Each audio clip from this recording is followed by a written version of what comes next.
donde se forma el 1,3-bisfosfoglicerato, existe una fosforilación de un sustrato. Sin embargo, puede ocurrir lo mismo formando ATP. Entonces, no sé si se acuerdan de la última reacción de la glucólisis, que era catalizada por la piruvato sinasa, que generaba piruvato, pero la reacción estaba acoplada con ADP y el fosfato que proviene del fosfoenol piruvato para formar ATP. Entonces, la fosforilación a nivel de sustrato no necesariamente implica la formación de ATP, o sea, significa la fosforilación de una sustancia a través de una reacción acoplada, como la que podemos ver aquí arriba. Esto es una fosforilación a nivel de sustrato. Existen específicamente dos situaciones o dos reacciones en la glucólisis en donde se lleva a cabo la fosforilación a nivel de sustrato que implica la formación de ATP. De tal manera que aquí podremos analizar algo. Lo primero es que la fosforilación oxidativa no es la única manera de generar ATP, y eso ya lo habíamos analizado anteriormente, sino que existe esta fosforilación a nivel de sustrato. Y que la comparación es que aquí en la fosforilación a nivel de sustrato, lo que está ocurriendo es, se está cediendo, en este caso, el fosfato inorgánico a una molécula, que en ocasiones implica la formación de ATP, la formación de un enlace de alta energía a partir de una reacción acoplada, mientras que la fosforilación oxidativa implica una reacción redox.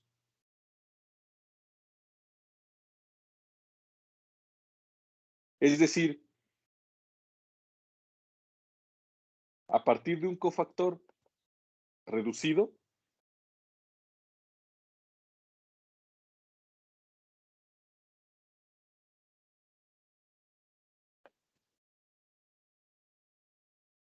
formar o a partir de la cadena transportadora de electrones, aquí le podemos decir que después de llevar a cabo la cadena respiratoria,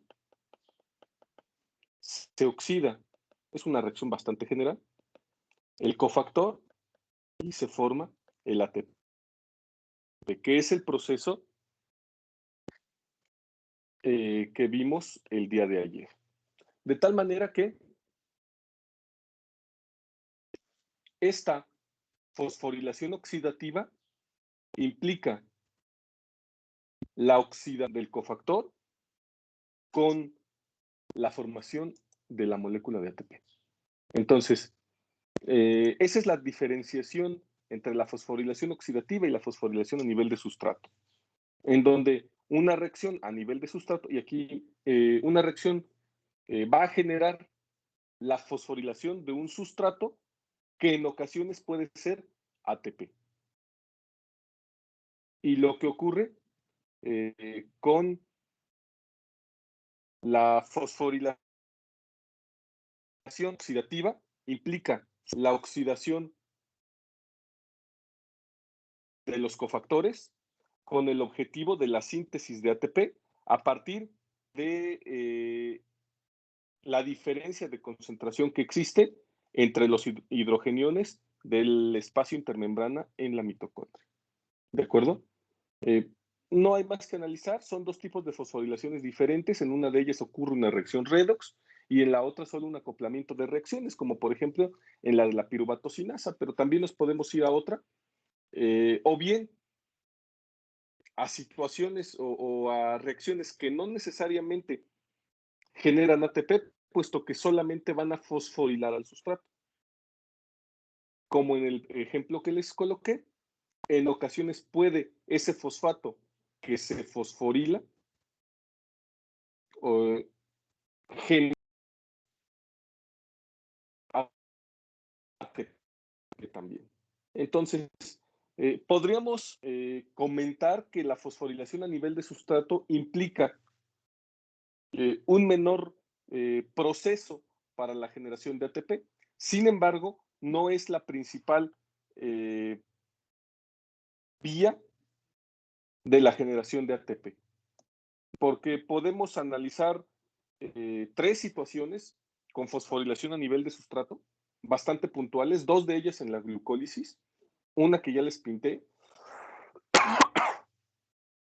otra en donde tenemos que pasar de 1,3-bisfosfoglicerato a 3-glicerato, en donde ocurre otra fosforilación, y la otra en el ciclo de Krebs, en donde ocurre una fosforilación para formar GTP, y que a partir de ahí se genera el ATP, pero sin embargo sigue siendo una fosforilación a nivel de sustrato.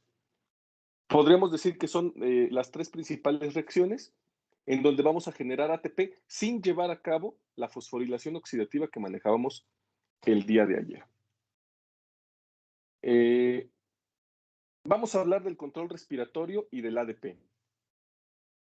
Podemos decir que el control respiratorio, o sea, la cantidad de oxígeno que tenemos presente o la concentración de oxígeno, presión parcial de oxígeno que hay en el cuerpo, y además la concentración de ADP son directamente proporcionales a la formación de ATP por medio de la fosforilación oxidativa.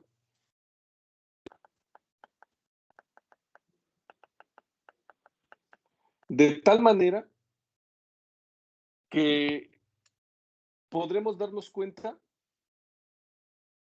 de que si tenemos, aquí estamos hablando de lo que ocurre con la concentración de ADP, a concentraciones constantes de oxígeno, si nosotros accionamos a una mitocondria ADP, entonces podremos darnos cuenta que la captación de oxígeno por la mitocondria va a hacer que la concentración de oxígeno o la presión disminuya. ¿Esto qué significa? Que nosotros tenemos un control respiratorio sobre la captación de oxígeno por la mitocondria. De tal manera que las concentraciones de ADP, entonces, también aumenta la captación de oxígeno que se va a ocupar para la fosforilación oxidativa.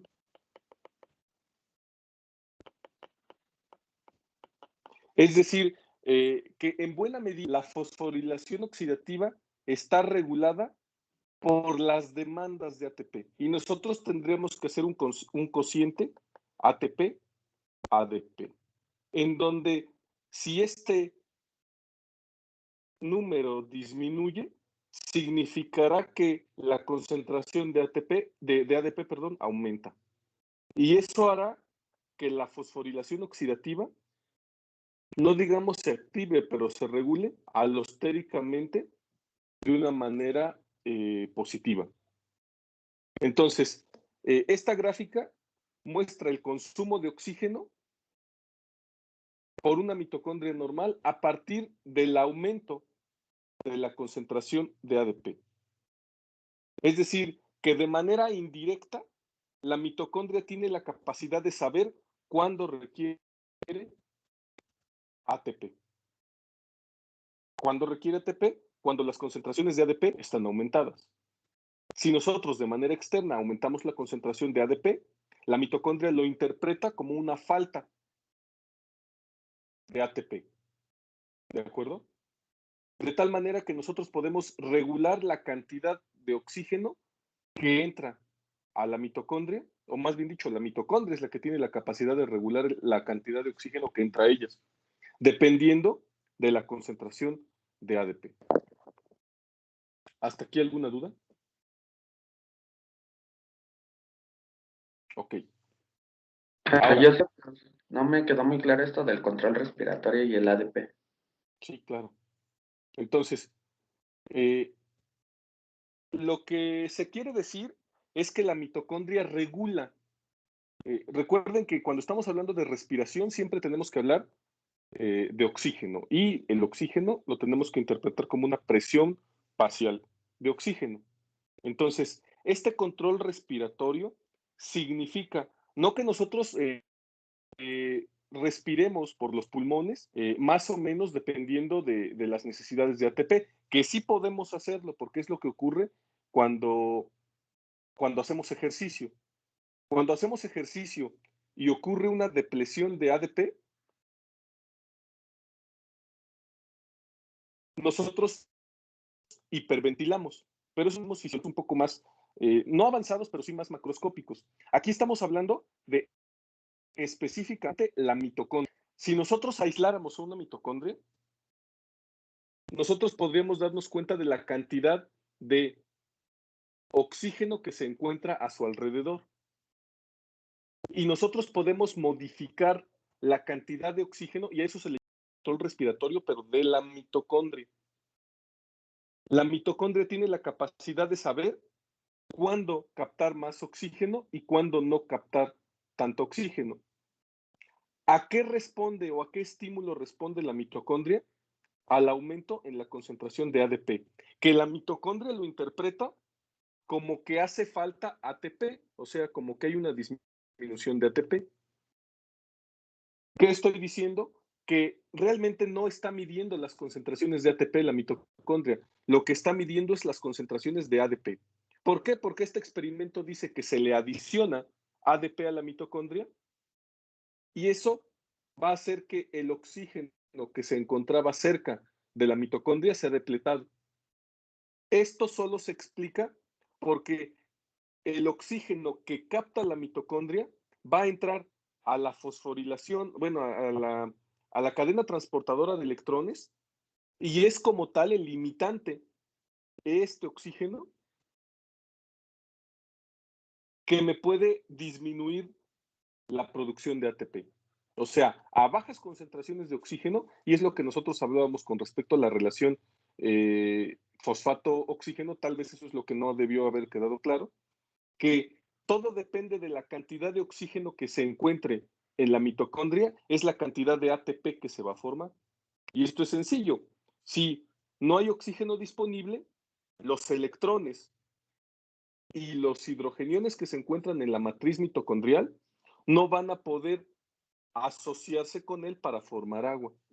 Y si no se asocian con él, hay como una parte trunca de la cadena.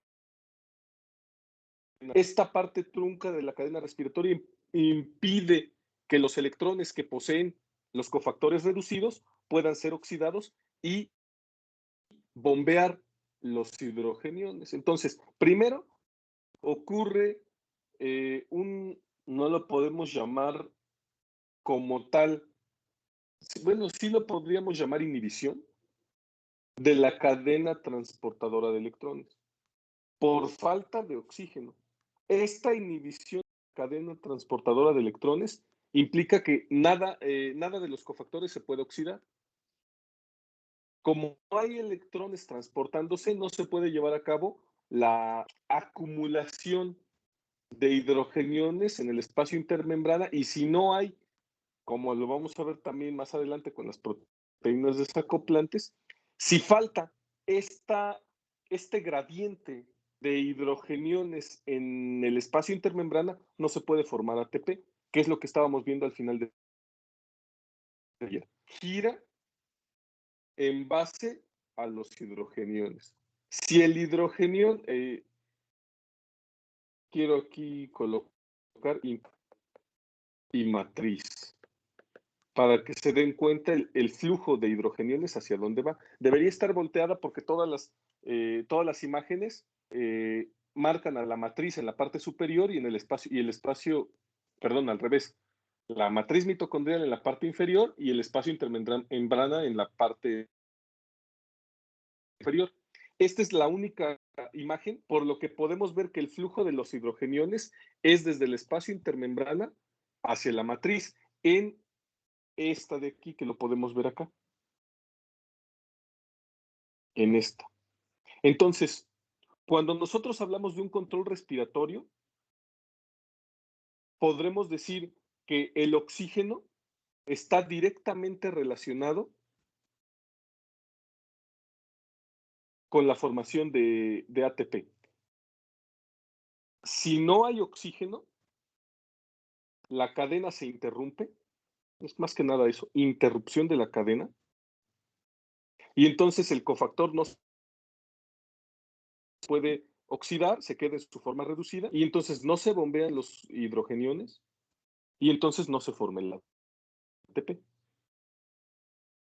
Por eso nosotros hablamos de ese control respiratorio.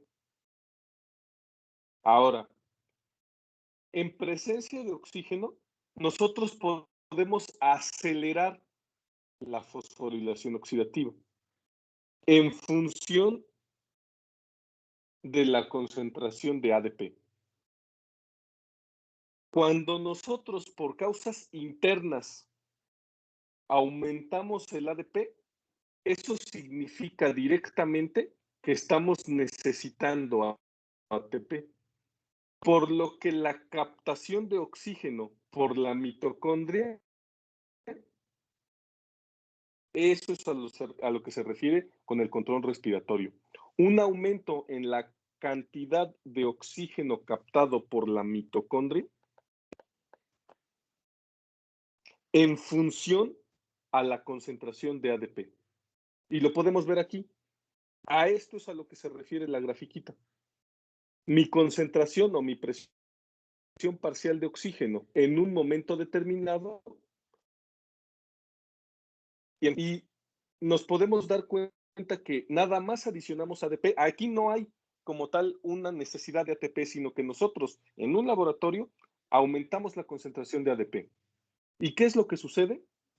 Que la concentración de oxígeno, en este caso la presión parcial de oxígeno, disminuye.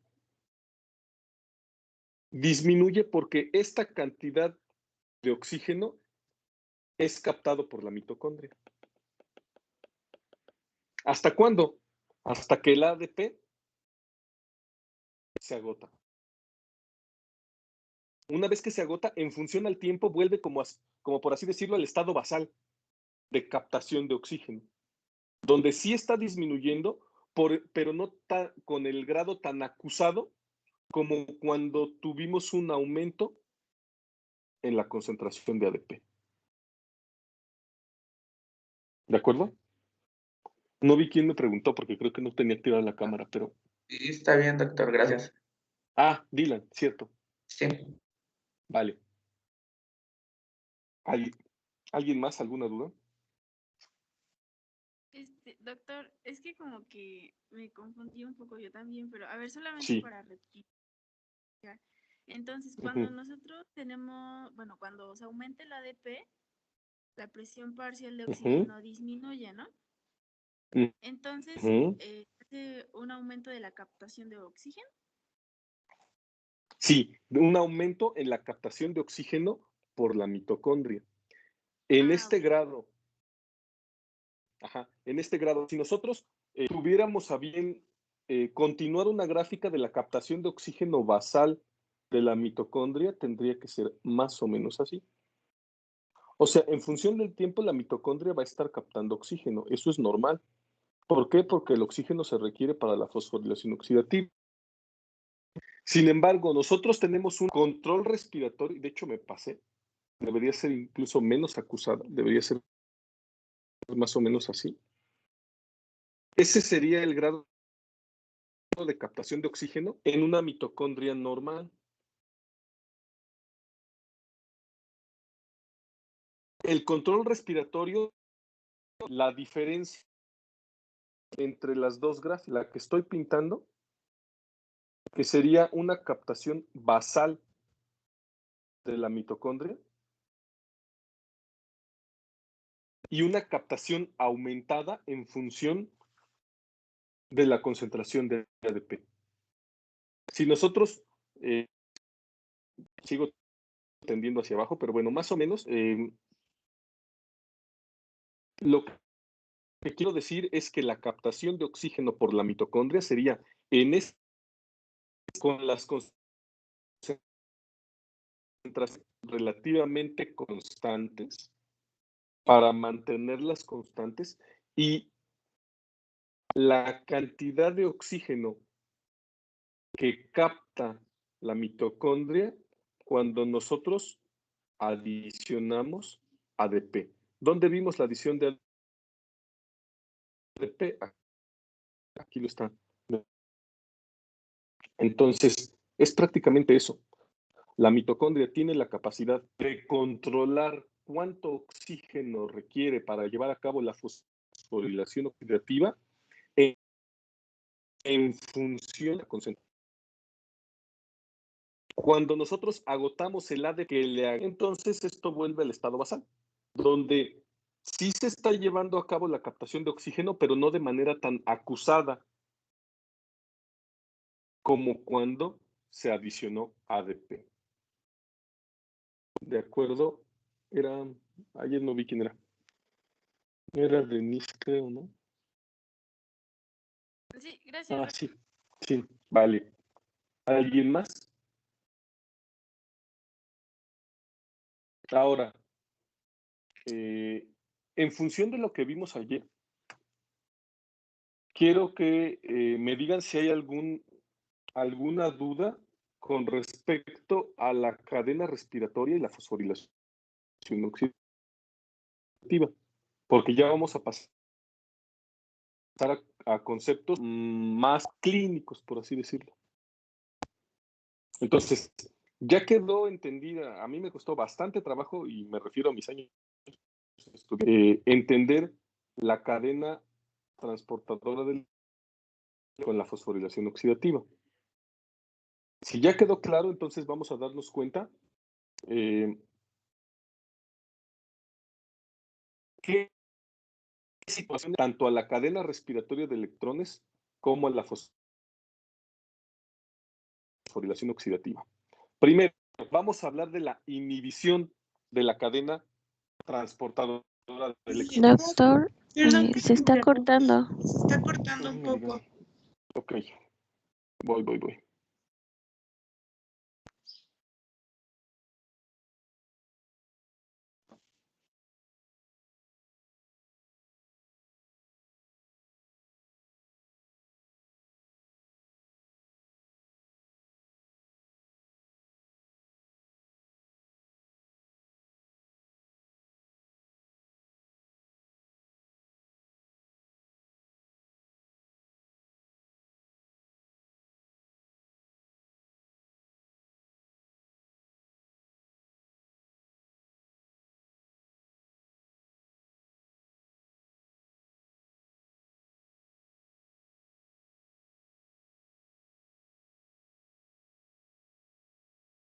Tal vez era mi internet porque no me habían llegado los mensajes, pero bueno.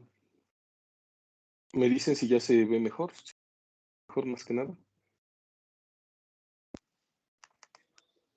Sí, doctor. Vale. Entonces, les decía que ahora vamos a hablar de dos situaciones que pueden comprometer tanto la cadena respiratoria como la síntesis de ATP, o sea, la fosforilación oxidativa. Vamos a conceptualizar lo que significa la inhibición de la cadena respiratoria.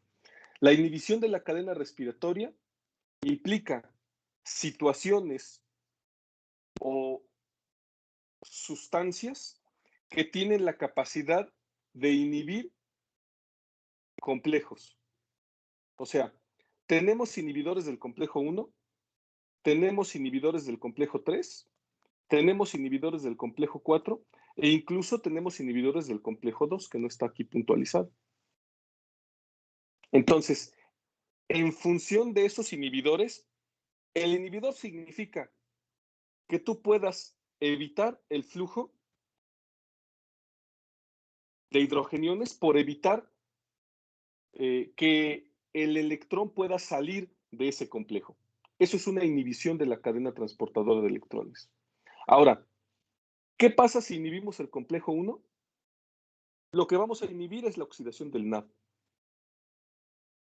Pero no afecta al 100% a la formación de ATP. O sea, sí vamos a tener una depleción del bombeo de hidrogeniones por parte del complejo 1. O sea, en realidad sí vamos a formar menos ATP, Pero si inhibimos el complejo 1, podemos entrar por el complejo 2 a través del FAD. Y a partir de ahí, llevar a cabo el bombeo por medio del complejo 3 y por medio del complejo 4. Y la realidad es que el ATP se estaría formando.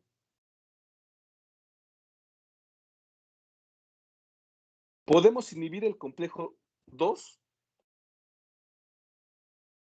y ocurriría el efecto contrario. Si inhibimos el complejo 2, pues podemos llevar a cabo el transporte de electrones por medio del complejo 1, hacia el 3 y hacia el 4. Y seguir generando ATP. Si inhibimos el complejo 3, hay otras sustancias que pueden llevar a cabo el transporte de electrones solo en el complejo 4, como por ejemplo el ácido ascórbico. Y se puede generar un poco menos de ATP, pero se sigue generando. Pero si definitivamente bloqueamos el complejo 4, no vamos a tener como tal el flujo de electrones, aunque sí podríamos tenerlo en el complejo 1, 3. Si sucede en el complejo 3, entonces podríamos bombear el complejo 1. Y podemos tener inhibidores de la ATP sintasa, en donde realmente no se está formando ATP. Ese es el concepto de la inhibición de la cadena respiratoria. La inhibición de la cadena de transportes inhiben selectivamente complejos 1, también complejo 2 podría ser, complejo 3 y complejo 4. Lo más importante de la inhibición de la cadena respiratoria es que se interrumpe el flujo de protones. Y si se interrumpe el flujo de protones, se va a interrumpir parcialmente la síntesis de ATP. Y entonces, ahora vamos a hablar de sustancias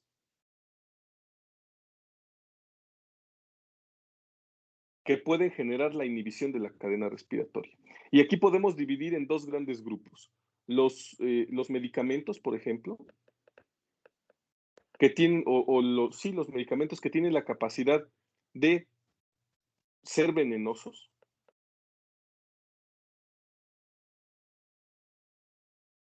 que pueden inhibir, o también puede haber defectos genéticos. Es decir, alteraciones mitocondriales que inhiban complejos específicos de la cadena respiratoria y van a simular los efectos de los venenos. Ahora,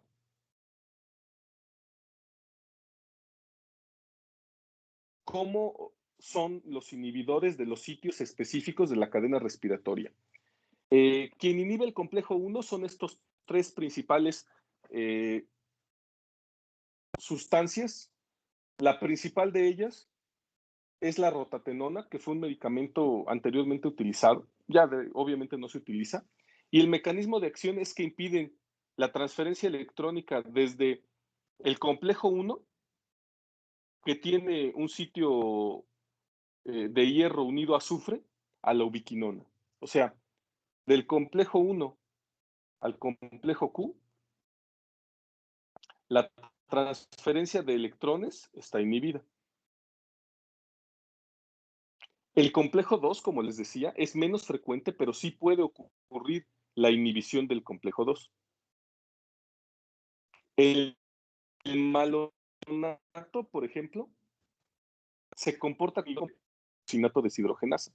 Y habíamos hablado de que la succinato deshidrogenasa actuaba con el objetivo de reducir al cofactor FADH.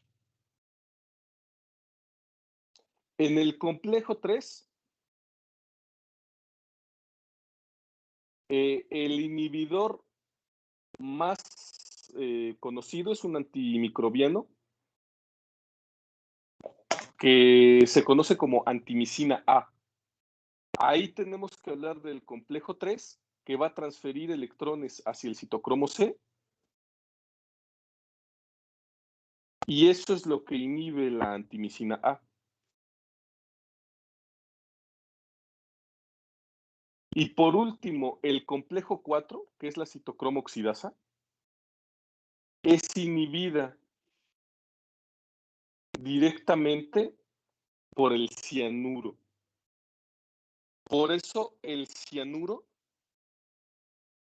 es uno de los tóxicos más mortales que existen, porque tiene la capacidad de inhibir el complejo 4. Y también podemos tener, que ya no forma parte de la cadena respiratoria, como tal de la transferencia de electrones más que nada, pero sí de la cadena respiratoria, la inhibición de la ATP sintasa. Y la oligomicina es un inhibidor específico del motorcito F0 de la ATP sintasa, por lo que impide el flujo de protones desde el espacio intermembrana hacia la matriz mitocondrial. Entonces, rotatenona inhibe el complejo 1, malonato el complejo 2, antimicina A el complejo 3, cianuro el complejo 4 y oligomicina el complejo 5 o la ATP sintasa. Entonces, ¿cuál es el efecto de la inhibición de la cadena respiratoria sobre la síntesis de ATP? Los inhibidores del transporte electrónico solamente van a inhibir ese transporte de electrones. Y dependiendo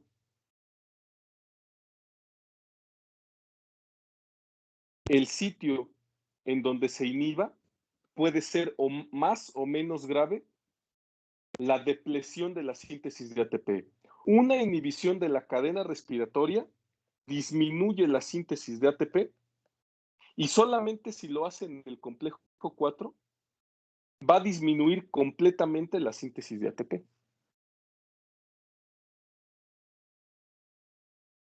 Porque como les digo, si lo hace por el complejo 1, se inhibe la síntesis de ATP con los hidrogeniones que se bombean en el complejo 1. Pero el complejo 3 y el complejo 4 están intactos y pueden llegar electrones desde el complejo 3 a partir del complejo 2 por medio del FAD. Ocurre a la inversa, como les decía. Está inhibido el complejo 2, ahora entro por el complejo 1. Y sin embargo hay una depresión relativa de la síntesis de ATP. El problema con el complejo 4 es que no podemos generar como tal el producto final para los electrones. Entonces, si nosotros no podemos formar los productos finales para los electrones que se están generando, se inhibe como tal la cadena respiratoria. Adelante, Manuel. ¿El monóxido de carbono también entra en los inhibidores del complejo 4? El monóxido de carbono. ¿O no es un inhibidor de cadena respiratoria? Sí es un inhibidor y sí viene del complejo 4, tienes razón.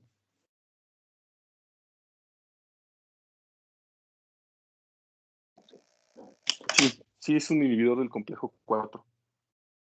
Y de hecho lo maneja el libro, el Vines. Va. ¿Sale? Sí, gracias.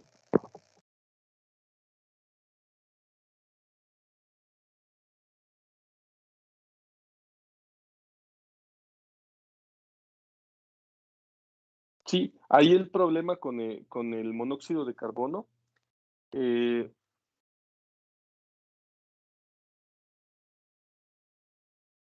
es que el citocromo C, como habíamos visto, tiene un grupo hemo. un grupo hemo como el de la hemoglobina. Entonces, inhibiendo ese grupo hemo, inhibe también la citocromoxidasa y es el monóxido de carbono.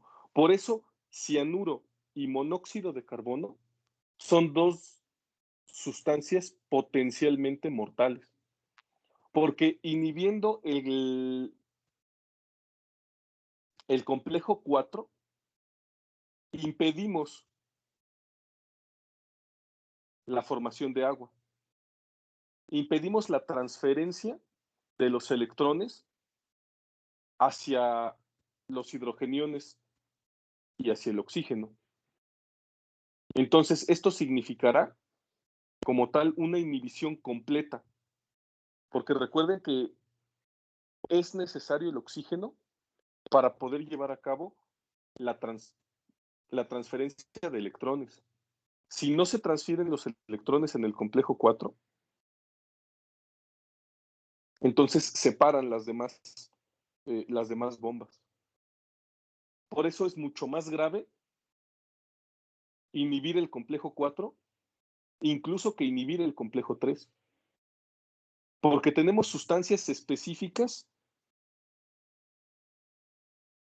que pueden generar una transferencia de electrones solo en el complejo 4, como les decía, como el ácido ascórbico, para poder relativamente mantenernos con el flujo solamente del complejo 4 y con la generación o la oxidación del oxígeno, que claro, va a estar disminuida la producción de ATP, sí, porque si nosotros hablamos de un par de electrones, van a bombear 10 hidrogeniones, si es que entra por el complejo 1, o 6 electrones, si es que entra por el complejo 2.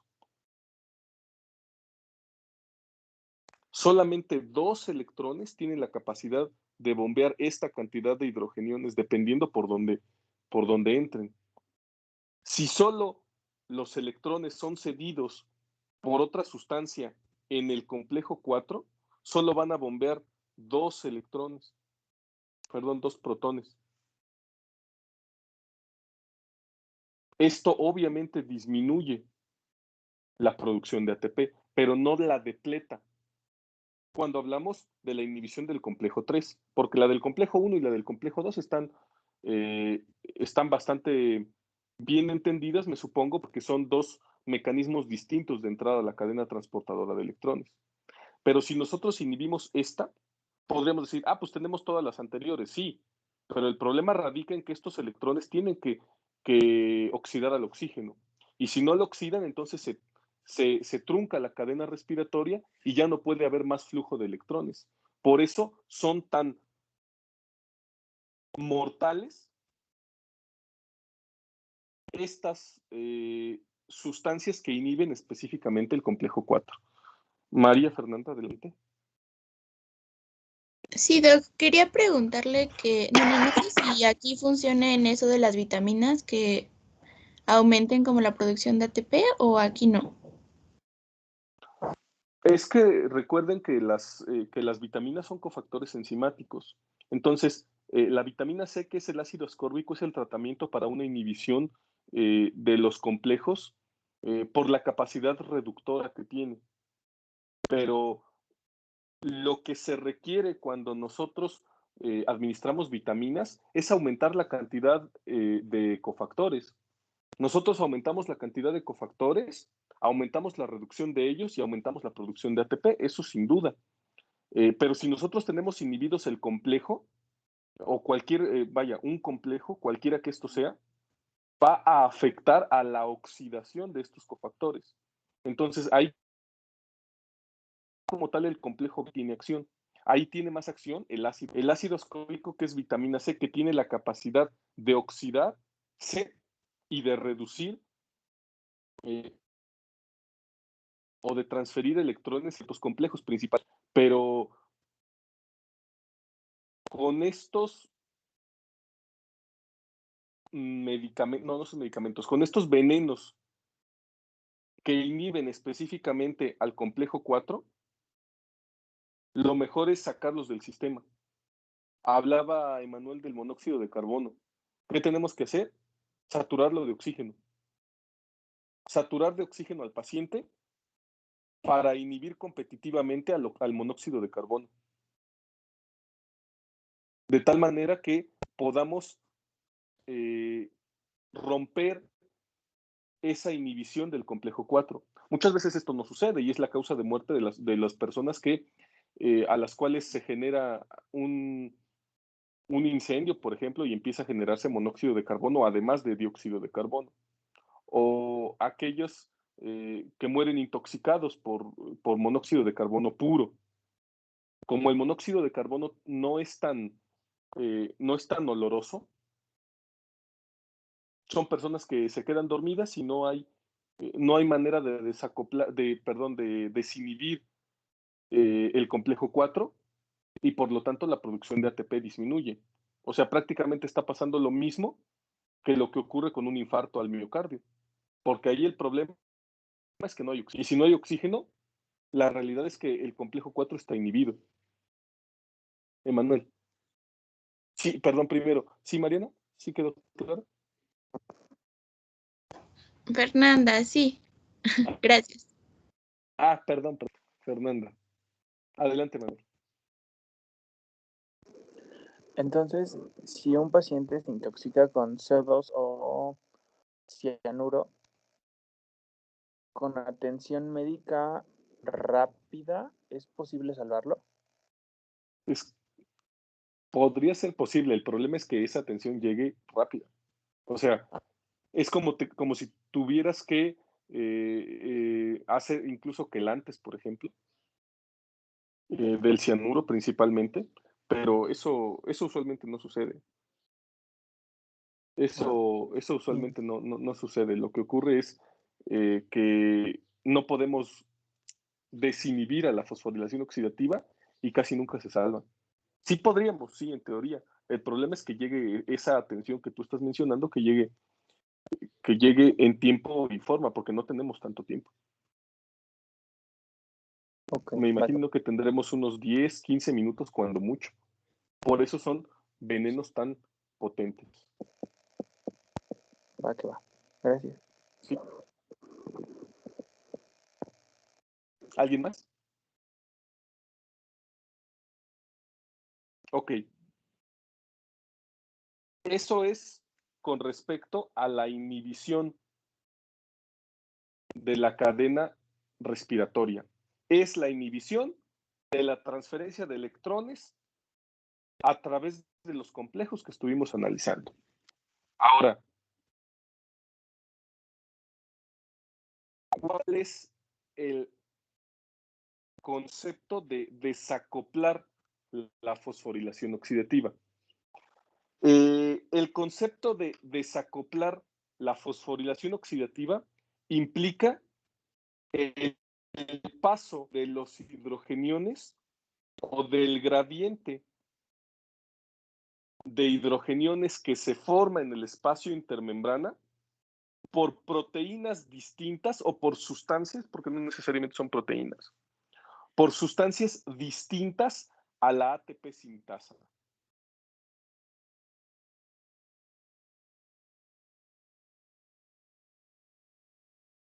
Porque lo pintamos bien padre, ¿no? Complejo 1, 3 y 4 bombean hidrogeniones hacia el espacio intermembrana, esto crea un gradiente, y la ATP sintasa utiliza ese gradiente con el objetivo de generar ATP. Pero ¿qué pasa si hay otras, en este caso sustancias o proteínas, que tienen la capacidad de quitar ese de hidrogeniones para regresarlos al espacio de la matriz mitocondrial sin que pasen por la ATP sintasa? El desacoplamiento de la fosforilación oxidativa disminuye la síntesis de ATP. ¿Por qué? Porque no tenemos ese gradiente, a pesar de que sí se crea por medio de la cadena transportadora de electrones. Estas sustancias van a transportar los protones, aquí no son los electrones, aquí son los protones, desde el espacio intermembrana hacia la matriz mitocondrial. Entonces aquí podemos tener varios ejemplos que se me ocurren. Proteínas desacoplantes, en donde son proteínas que así se llaman proteínas desacoplantes, que tienen la capacidad de transferir hidrogeniones desde el espacio intermembrana hacia la matriz mitocondrial.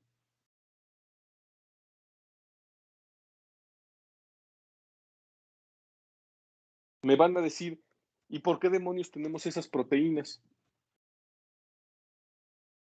Porque principalmente esas son proteínas que nos van a ayudar a generar, a que esa energía no se transforme en la producción de ATP, sino que se pueda transformar en calor. Y es lo que habíamos hablado al final de la clase del día de ayer.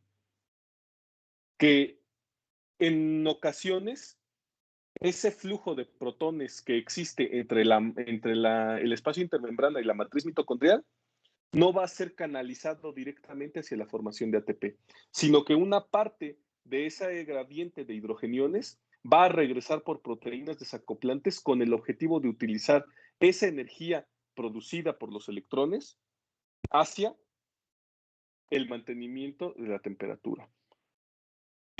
Termogénicas, por ejemplo. ¿Qué puede ocurrir? Puede ocurrir también que haya sustancias que tengan la capacidad de enlazar protones, difundir directo a través de la membrana mitocondrial interna y regresar hacia la matriz mitocondrial, y como el pH de aquí es más con respecto, entonces soltar el hidrogenión aquí, como lo que vimos cuando hablábamos de en qué momento se quedaban ionizadas y no ionizadas las sustancias.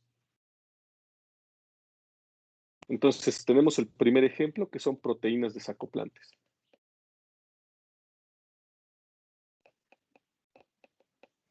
Podemos tener este tipo de sustancias siempre y cuando estas sustancias que tengan la capacidad de ionizarse de captar hidrogeniones y quedar en su forma no ionizada a pHs bajos y quedar en su forma ionizada a pHs más altos. Aquí me equivoqué con los mayor que y menor que. En el espacio intermembrana, el pH va a ser menor con respecto a la matriz. Es bien sencillo, estamos cambiando hidrogeniones y por lo tanto aumentamos la concentración de ellos y disminuimos el pH. Por lo que la característica de las sustancias que puedan hacer esto es que sean hidrofóbicas con un pK aproximadamente de 7. En donde dicha sustancia se va a encontrar ionizada y al estar en contacto con una mayor concentración de hidrogeniones, va a atraer estos hidrogeniones. Por lo que aquí va a generar una forma neutra. ¿Esto qué hará? Y si es una sustancia hidrofóbica, difunde sin ningún problema y cuando llega a la matriz mitocondrial y encuentra un pH más alto, entonces se ioniza y pierde el hidrogenión que ganó arriba. ¿Y hay una sustancia que haga eso? Sí, claro. Se llama 2,4-dinito. ¿Para qué sirve? Es un quemador de grasa. Un medicamento para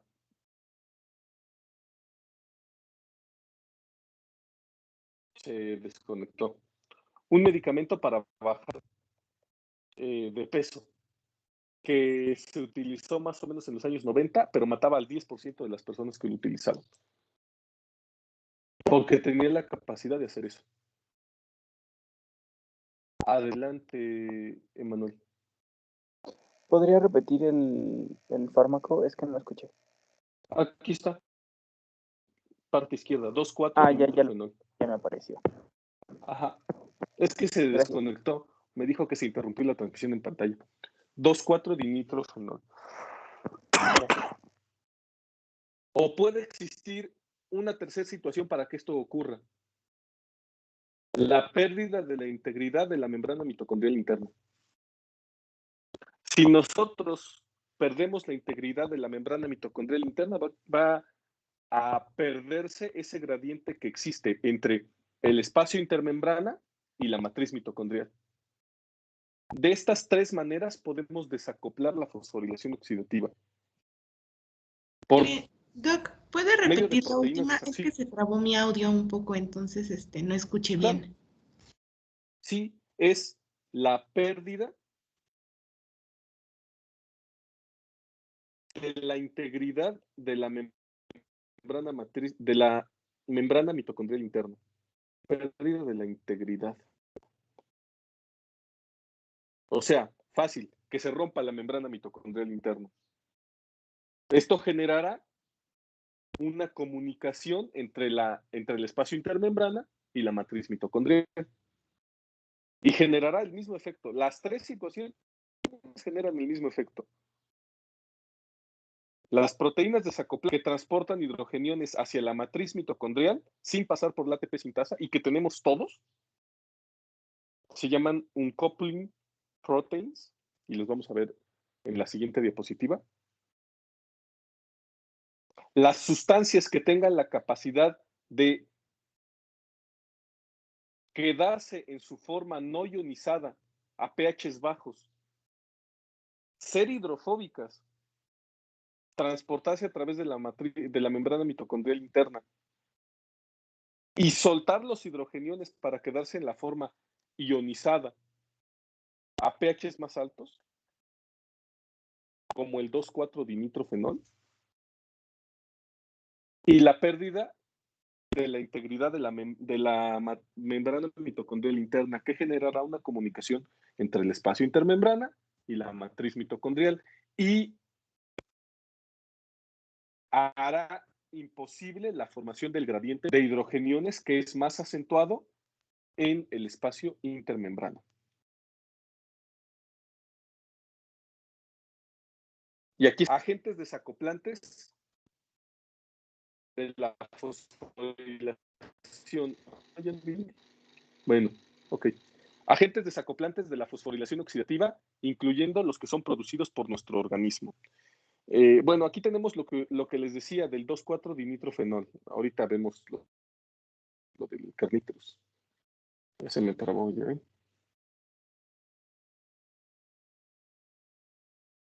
Ahí está.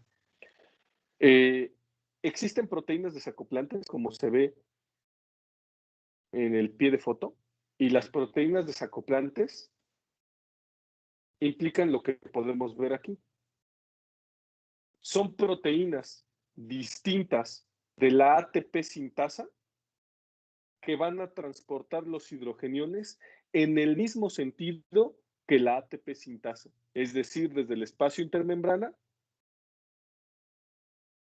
hacia la matriz mitocondrial. Estas proteínas,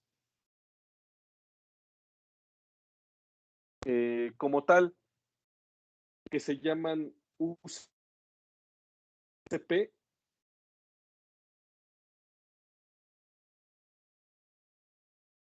uncoupling proteins, son proteínas desacoplantes que tenemos todos.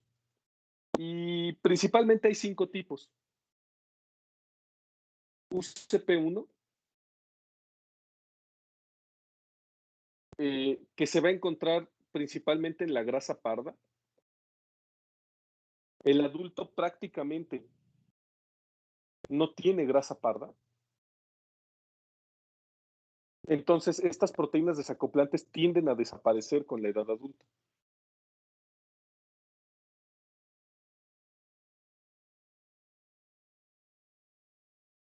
Y están orientadas principalmente hacia la termogénesis, que es lo que les estaba diciendo.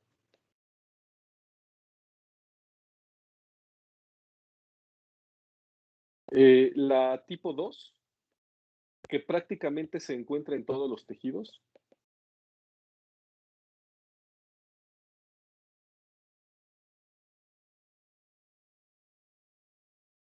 La UCP3, que se encuentra en músculo esquelético. Y UCP4 y UCP5, que se encuentran en el cerebro. Y son agentes que me van a disminuir la fosforilación oxidativa.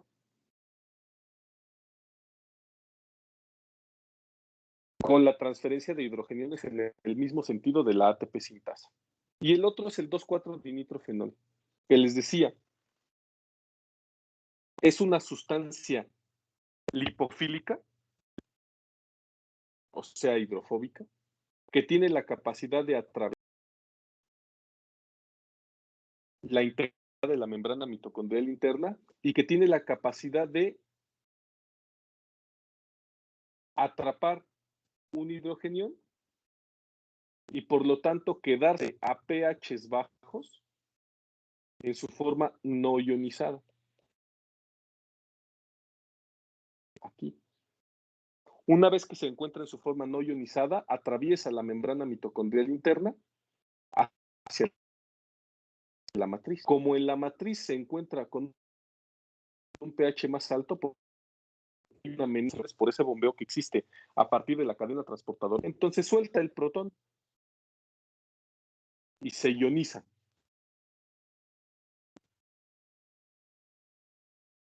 Esto trae como resultado lo mismo que ocurre con una proteína desacoplante. La transferencia de un hidrogenión desde el espacio intermembrana hacia la matriz mitocondrial sin pasar por la ATP sintasa. ¿Hasta aquí alguna duda?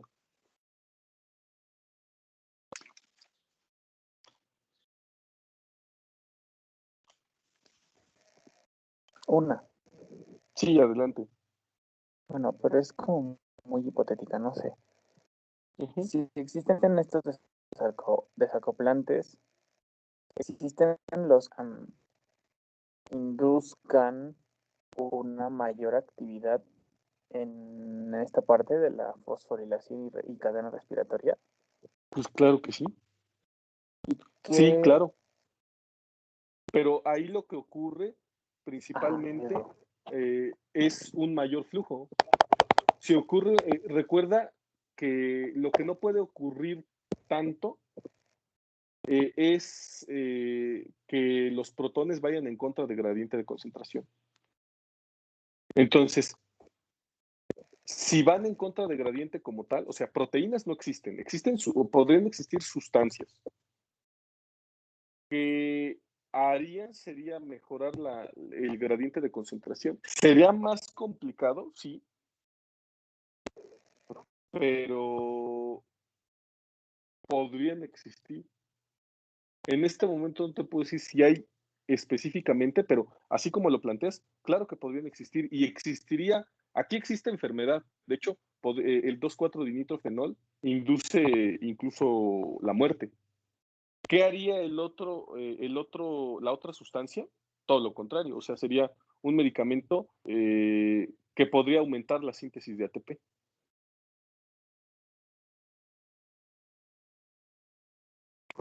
Va, que va. Qué loco. Hay que investigarlo, pero podríamos estar hablando de ácido ascórbico incluso, a lo mejor tiene la capacidad de hacer eso. Porque, por ejemplo, el ácido ascórbico, aunque hablamos de inhibición, podremos a hacer una reducción del citocromo C para poder generar el bombeo, un mayor bombeo como tal en el complejo 3, por ejemplo.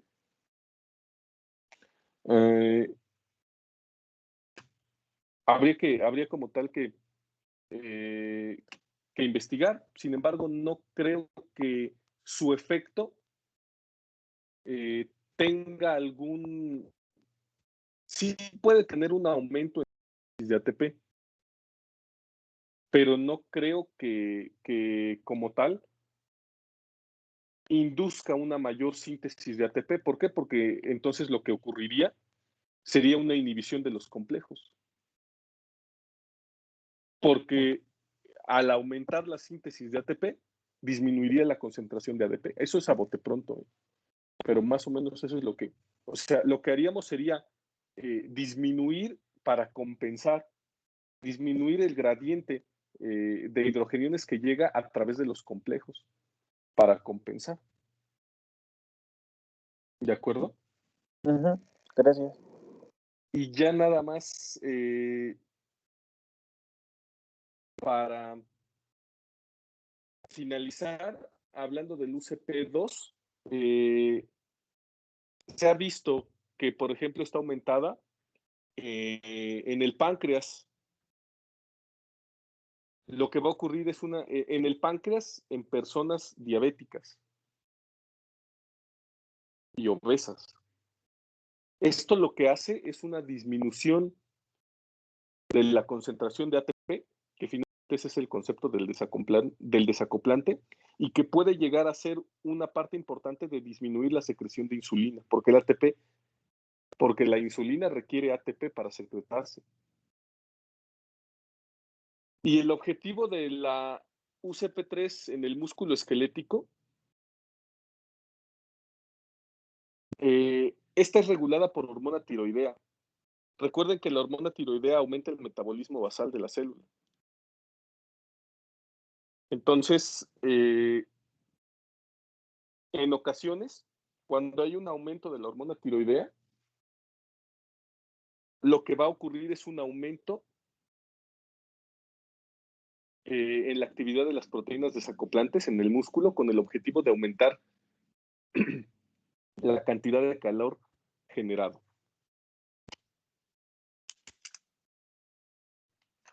Pues hasta aquí.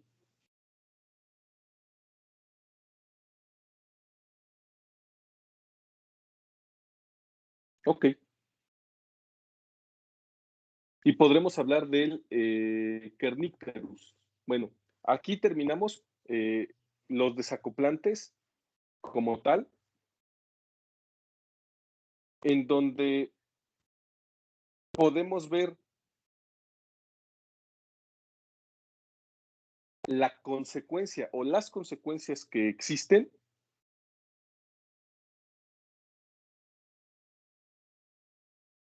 de disminuir el gradiente de hidrogeniones, ya sea directamente a través de los desacoplantes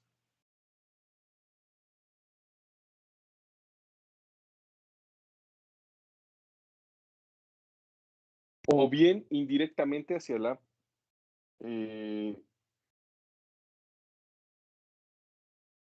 cadena transportadora de electrones. ¿Hasta aquí alguna duda?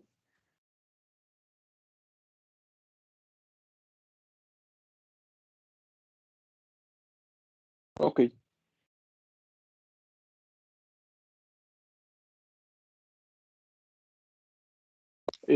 Vamos a hablar ahora de la bilirrubina y del Kernicterus. La bilirrubina como tal es un producto final de la degradación del grupo. El grupo de la hemoglobina se transforma en bilirrubina. La bilirrubina a partir del hígado y a partir de la orina. Entonces, cuando nosotros generamos... Perdón que lo interrumpa otra vez. Comentan que se está cortando otra vez en el chat. Hoy, ahora que creen que no me está llegando. Ok, voy. Gracias. Yo escucho bastante bien, pero voy.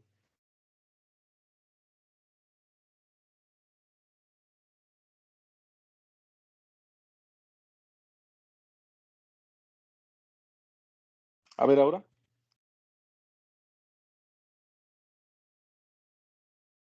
Ya se escucha bien, doctor. Entonces, vamos a situarnos en lo que ocurre con la bilirrubina.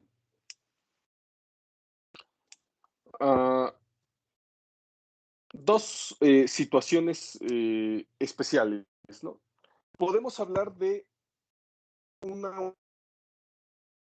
aumento en la producción de bilirrubina en el paciente neonatal, en el paciente que acaba de nacer. De hecho, ustedes han visto o han escuchado o van a escuchar que los recién nacidos se pueden poner amarillos, lo que se conoce como ictericia transitoria del recién nacido. Y lo podemos ver así. Un paciente piolín que sabemos que está generando una mayor cantidad de bilirrubina.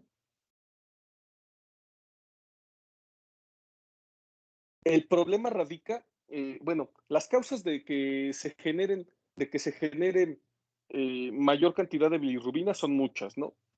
El hecho de que empieza a trabajar o de que existe una hemólisis aumentada a la hora de nacer, el hecho de que puede existir una incompatibilidad con grupo IRH, puede generar una hiperbilirrubinemia en el recién nacido, en donde exista una hemólisis aumentada y por lo tanto esta hemólisis de los eritrocitos implique el metabolismo del grupo hemo hacia su transformación a bilirrubina. El problema radica también en que tenemos que hablar de la ahí se me fue, ¿cómo se llama? La barrera hematoencefálica. La barrera hematoencefálica a los 30 días de nacido se torna impermeable a la bilirrubina. Pero en los primeros 30 días de nacido, la bilirrubina puede del cerebro. Entonces, ¿qué pasa si nosotros no quitamos la ictericia transitoria o la hiperbilirrubinemia transitoria del recién nacido? Que la bilirrubina se queda secuestrada en el encéfalo. Y entonces, ahí ocurre la toxicidad de la bilirrubina.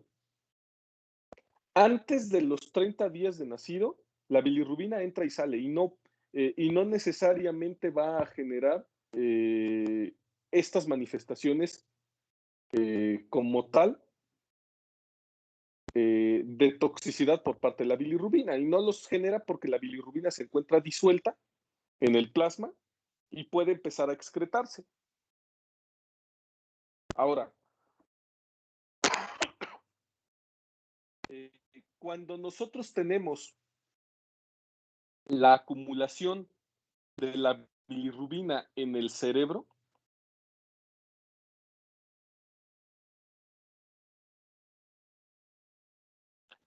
entonces va a ocurrir la toxicidad de esta, causando kernícterus.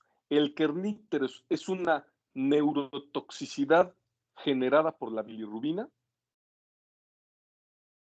a partir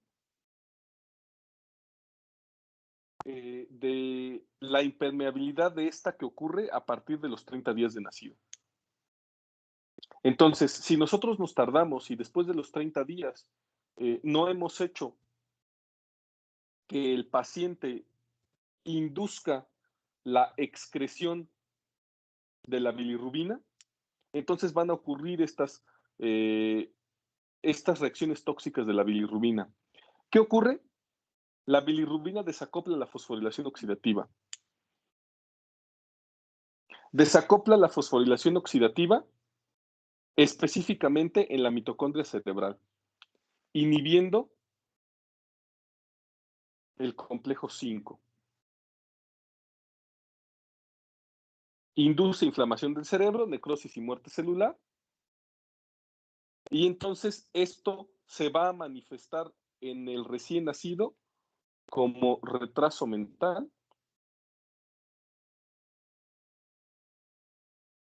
y deterioro cognitivo.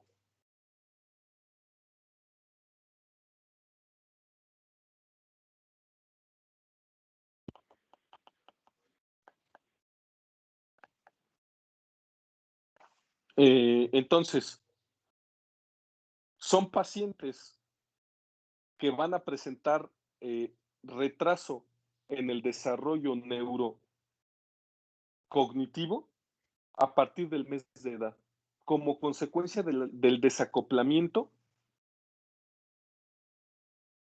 de la fosforilación oxidativa, porque induce lo que acabamos de hablar con lo que acabamos de ver como la proteína desacoplante. Ahora, esto puede sucederle a cualquier bebé. ¿Por qué? Porque existe eso que se conoce como hiperbilirrubinemia transitoria del recién nacido.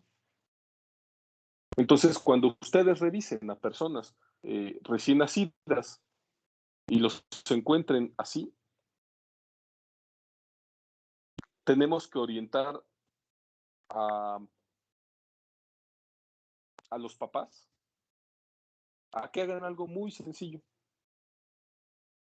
Porque el tratamiento de todo esto se llama fototerapia. ¿Qué tenemos que hacer? Inducir la conjugación de la bilirrubina. Vamos a hablar así rápidamente. El grupo hemo se transforma en bilirrubina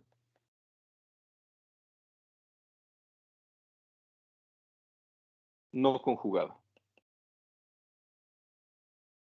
Que el hígado transforma en bilirrubina conjugada.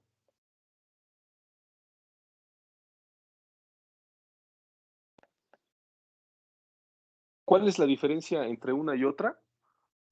Ahorita lo que nos va a importar es la solubilidad. Después vamos a hablar más de la bilirrubina. Si nos metemos más allá, nos vamos a tardar todavía más. Pero en este mismo parcial vamos a hablar del catabolismo del grupo hemo. Entonces, prácticamente es un cambio de conformación. La diferencia entre la bilirrubina no conjugada o bilirrubina indirecta con respecto a la bilirrubina conjugada o bilirrubina directa es que la bilirrubina es hidrosoluble. Y al ser hidrosoluble, obviamente, se disuelve. Y al disolverse en agua, se excreta por la orina. Pero esta no. La bilirrubina no conjugada no. Esa no es hidrosoluble. Y por lo tanto no se va a poder excretar. El hígado, en un primer momento, no tiene la capacidad de conjugar al 100% la cantidad de bilirrubina que se genera, por las causas que hayan sido. Una hemólisis transitoria del recién nacido, una incompatibilidad al grupo RH. Al grupo IRH es más difícil porque ocurre una hemólisis bastante aumentada y ahí ocurren más situaciones complejas. Más que nada puede ocurrir en una incompatibilidad del grupo ABO. O sea, mamá A positiva y bebé B positiva, por ejemplo. Entonces, ahí puede haber un aumento en la generación de bilirrubina, entre otras cosas, ¿no? Entonces, ¿cuál es la base del tratamiento para disminuir las concentraciones de bilirrubina en el recién nacido? Y después van a hablar, ya cuando vayan en pediatría, de una escala que se llama Kramer, que va desde el 1 hasta el 5, y que me dice, dependiendo de la cantidad de bilirrubina que haya, bueno, dependiendo de qué tan amarillo ves al paciente, pero no se refiere a si está más o menos amarillo, sino a la cantidad del cuerpo, en donde Kramer 1 está afectada solo la cabeza, Kramer 2 hasta las tetillas, Kramer 3 hasta el ombligo, Kramer 4 hasta las rodillas y Kramer 5 todo el cuerpo. De tal manera que si estamos en Kramer 4 o Kramer 5, hay que decirle al paciente que se tiene que hospitalizar, porque esto también se llama fototerapia. Sí, lo alcanzan a ver, porque creo que, a ver, ahí está, eso se llama fototerapia. La luz ultravioleta tiene la capacidad de conjugar a la bilirrubina, hacerla más soluble y excretarla por la orina.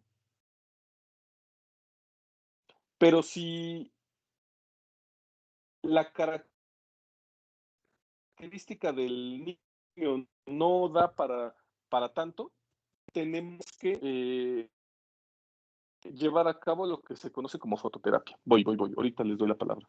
¿Y qué implica la fototerapia? Decirle a la mamá que a través de una ventana el paciente tiene que estar desnudo, el bebé, y ponerlo al sol, porque también los rayos ultravioleta del sol generan esta conjugación de la bilirrubina para tornarla hidrosoluble y que el bebé la pueda excretar por orina. Y así se llaman baños de sol, con el objetivo de disminuir la bilirrubina no conjugada, aumentar la conjugada y excretarla por la orina. Y es un tratamiento muy sencillo. Es un tratamiento muy sencillo que nos puede evitar el retraso mental, el desarrollo, el deterioro cognitivo, la necrosis y muerte celular cerebral, que es lo que se conoce como kernicterus. Y esto solo va a ocurrir en los recién nacidos. Porque pacientes que en la edad adulta tengan un aumento en la concentración de bilirrubina no van a tener problemas cerebrales por el simple hecho de que la barrera hematoencefálica ya cerró. Y si la barrera hematoencefálica ya cerró, la bilirrubina jamás va a entrar al cerebro y por lo tanto no va a inducir esta función desacoplante de la misma. Levantó la mano. Mariana, adelante. Sí. Doc, ¿sí me escucha bien? Es que como que mi internet Sí, estaba fallando. Sí, bastante bien. Yo había leído que la radiación UV, al isomerizar la bilirrubina indirecta, realmente no la convertía en directa, sino más soluble, por así decirlo. Pero entonces, ¿sí se vuelve directa o no? Yo que sepa si se vuelve directa. Es que la isomeración la hace hidrosoluble. La conjugación del hígado, si nosotros la medimos por los estudios de laboratorio, te la van a manejar como conjugada. Porque finalmente, recuerden que lo que vimos en las prácticas anteriores era que hacían pasar un rayo de luz hacia las sustancias para poder medirlas. Entonces, si tú la mides, te va a medir bilirrubina conjugada. Químicamente ocurre esa isomeración que la hace hidrosoluble. Estoy completamente de acuerdo. Y obviamente quien la va a conjugar es el hígado, pero si nosotros las medimos, en el laboratorio te la van a reportar como conjugada, eso sin duda. ¿Que la isomeración la va a hacer hidrosoluble? Claro que sí. Y finalmente ese es el tratamiento. Isomerarla, porque quien la conjuga es el hígado, como está en la diapositiva. El objetivo aquí es isomerarla, hacerla hidrosoluble y sacarla.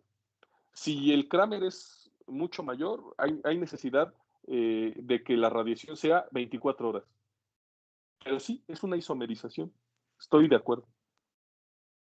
Doc, y también, ok, gracias. Y también leí que el exsanguíneo transfusión, algo así, también era un tratamiento. ¿También aplica? Sí, claro. El objetivo de la exsanguíneo transfusión es eliminar, es como la diálisis, o sea, tú tienes que, tú tienes que eliminar la bilirrubina como sea, y si van a pasar, va a llegar el tiempo en donde se cierre la barrera hematoencefálica, a lo mejor ya no te da tiempo de llevar a cabo la fototerapia, incluso cuando sean 24 horas. al día. Entonces, si estás ya en esa ventana en donde ya va a cerrar la barrera hematoencefálica, es mejor llevar a cabo la exsanguíneo-transfusión. La exsanguíneo-transfusión implica sacar toda la sangre del bebé y meter una transfusión que va a generar toda la sangre nueva como tal, con el objetivo de disminuir la concentración de bilirrubina. Sí, esa es una parte del tratamiento más radical, pero que se utiliza en dos situaciones. La primera es cuando la escala de Kramer es ya 5, o sea, el paciente está completamente amarillo, y que tú ya vas a llegar a la ventana en donde se va a cerrar la barrera hematoencefálica. Si ya vas a llegar a la ventana, es mejor hacer exsanguíneo transfusión con el objetivo de disminuir la concentración de bilirrubina para que no llegue a la neurotoxicidad. Ok, Doc, gracias. ¿Sí? ¿Alguien más? Ok. Entonces, el efecto del desacoplamiento de la fosforilación oxidativa implica específicamente la síntesis de ATP. ¿Por qué? Porque tú puedes estar bombeando los hidrogeniones por medio de la cadena transportadora de electrones. Eso no va a estar inhibido. El desacoplante no actúa sobre los complejos de la cadena respiratoria. Actúa específicamente sobre el gradiente de concentración de los protones, de los hidrogeniones que se encuentran en el espacio intermembrano. Si hay un poco gradiente por sustancias, por las proteínas desacoplantes o por la pérdida de la integridad de la membrana mitocondrial interna, tiene que haber una disminución en la síntesis de ATP. Y la disminución en la síntesis de ATP depende de la cantidad de hidrogeniones que se bombeen en sentido contrario sin pasar por la ATP sintasa. De tal manera que el desacoplamiento de la fosforilación oxidativa puede inhibir completamente la síntesis de ATP. Por eso los pacientes con 2,4-dinitrofenol podían morir por esa disminución en la síntesis de ATP. Ahora, aquí tenemos la transducción de la energía de los cofactores reducidos al ATP. Entonces, ¿con qué vamos a iniciar? Con los cofactores reducidos, que van a ceder electrones hacia el complejo 1. Entonces, el complejo 1 va a cambiar de conformación para poder bombear los hidrogeniones. Al cambiar de conformación, los electrones van perdiendo energía y pasan al siguiente complejo. Bueno, primero por la coenzima Q y luego ya al siguiente complejo. En donde van a inducir otro cambio de conformación que los va a seguir depletando de energía. Ese cambio de conformación induce más bombeo. Igual al citocromo C,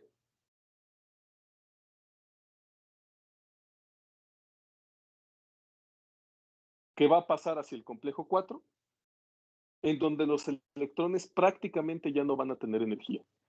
Energía utilizable para hacer ese cambio de conformación. Como estamos hablando de que ese cambio de conformación implica el bombeo de hidrogeniones, ahí está la energía, porque la energía de ese gradiente va a ser utilizada para la síntesis de ATP. De tal manera que existe una relación directa entre la reducción del cofactor y la energía que trae el cofactor reducido y la síntesis de ATP. De tal manera que se induce un cambio de conformación, el bombeo de hidrogeniones hacia la membrana, hacia el espacio intermembrana, a través de la membrana mitocondrial interna, y como tal, ese gradiente de hidrogeniones poder ser utilizado para la síntesis de ATP. Y podríamos decir que este es el punto final de la parte más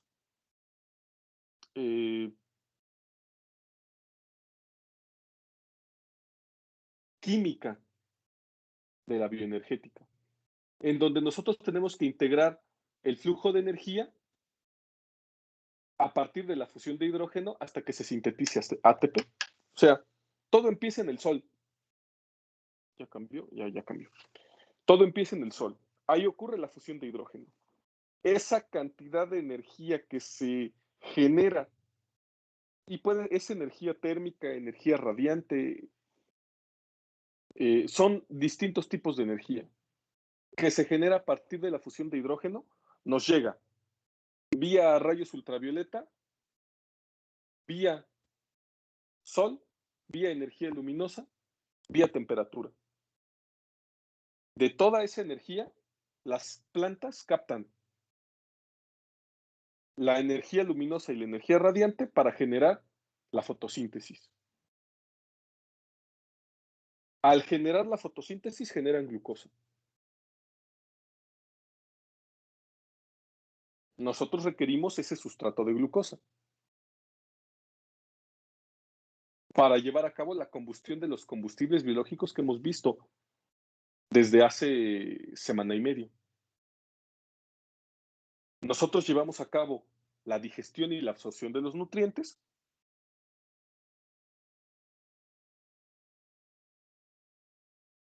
el transporte hacia cada uno de los tejidos, hacia cada una de las células, y a partir de ahí, la vía glucolítica, por ejemplo, que no es la única, beta oxidación de los ácidos grasos, la gluconeogénesis que vamos a ver, que van a generar intermediarios directos como el ATP, la fosforilación a nivel de sustrato, indirectos como los cofactores reducidos que tienen que entrar a la cadena de electrones que van a generar ese flujo, de protones que va a ser necesario para que la sintasa de ATP genere esa energía que nosotros estamos utilizando por medio de la fosforilación oxidativa. Entonces, toda esa cadena es necesaria. ¿Qué pasa cuando se acaba el sol? Se acaba la vida. Así de simple. Porque no vamos a tener ninguna energía que pueda generar fotosíntesis, que es lo que nosotros ocupamos como tal. Y nosotros podemos saltarnos varios pasos. Dicen, podríamos decir, yo no como plantas, no, pero el bistec que te comiste comió plantas en algún momento. Entonces, nos saltamos varios pasos, pero esa es la integración como tal. La integración en donde la fusión de hidrógeno es la responsable de la vida. Porque es quien nos transduce energía en forma de combustibles biológicos para generar ATP.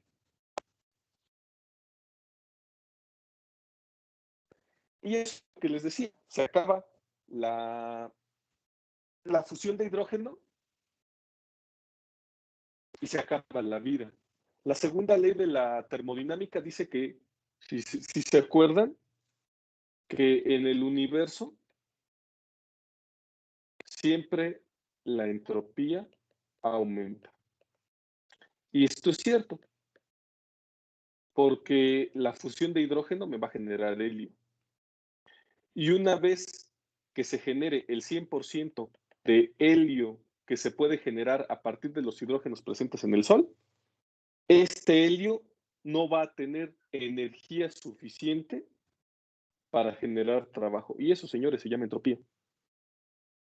De tal manera que la segunda ley de la termodinámica, que me dice que la entropía del universo aumenta hasta llegar a un máximo, se va a completar cuando la fusión de hidrógeno agote las reservas de este elemento en el Sol. Y cuando ocurre esto, entonces las estrellas se convierten en enanas, sin energía.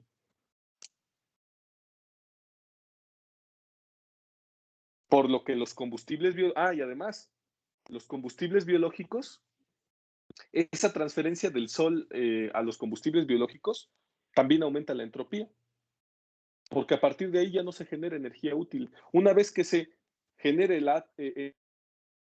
ATP por parte de los combustibles biológicos, esos productos en donde se gasta la energía ya no son reutilizables. ¿Que vas a comer más combustibles biológicos? Sí, pero eso es porque el sol te está mandando más energía a través de la fusión de hidrógeno. No porque se esté reciclando la energía que tú estás generando. Y la intoxicación con 2,4-dinitrófenol ya la vimos. Eso era un medicamento que está prohibido ahora por la FDA, que reducía las grasas,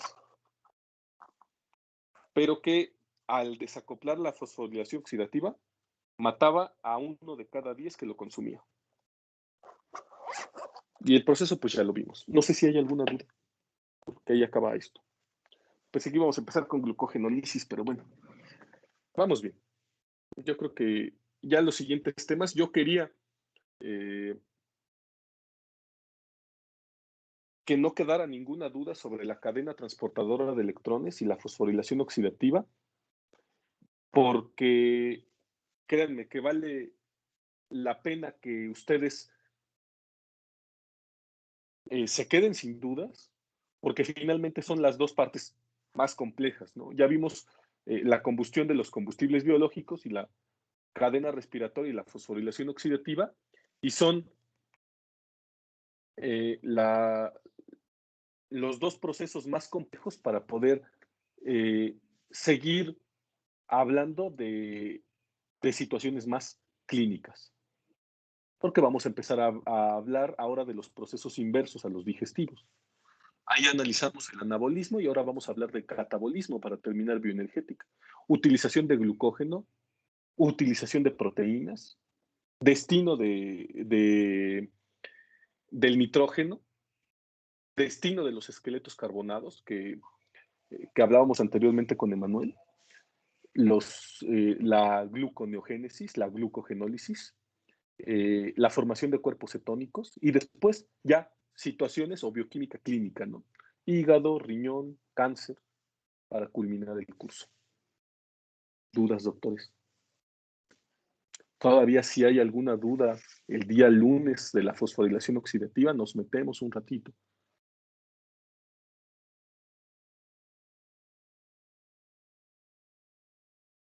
Bueno, entonces nos veríamos el día lunes, doctores. Que tengan